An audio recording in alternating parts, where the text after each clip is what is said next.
Você quer aprender a expor seus produtos de forma criativa ou montar um cenário gastando pouco? Eu sou Monelli, da Lelê Fotografia Publicitária. Hoje eu vou ensinar vocês a fazerem essa fogueirinha super charmosa feita de paçoca. E aí, vamos lá?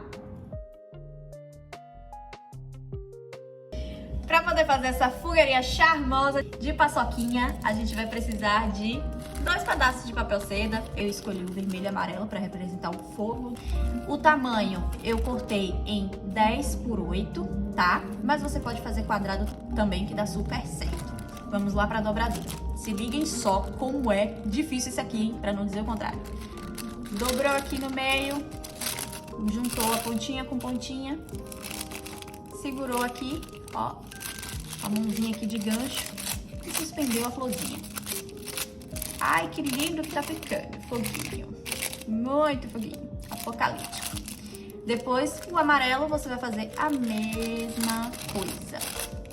Também você vai juntar aqui, vai encaixar aqui, o seu dedo vai fazer esse gancho aqui, você vai encaixar e também vai juntar, vai dar só uma apertadinha básica e aí você vai ajeitar a folhinha desta forma. Depois você vai encaixar um no outro. Vai colocar um por dentro do outro. Não vai precisar de cola, não vai precisar de nada. Somente da sua habilidade com as mãos. E tá pronto o foguinho da sua fogueira. Para fazer as toras de madeira da fogueira, eu vou usar essa paçoquita aqui, ó, paçoca rolha, super fácil de encontrar. E aí vou montar assim, primeiro eu começo montando elas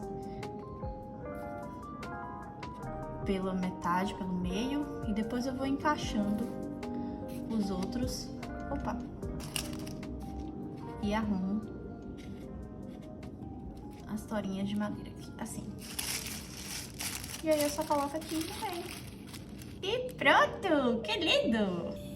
E esse é o resultado. E aí, gostaram? Eu particularmente amei. Se você gostou, deixa seu joinha, se inscreva no nosso canal e ativa o sininho para poder você acompanhar nossos conteúdos em primeira mão. Até a próxima. Tchau, tchau!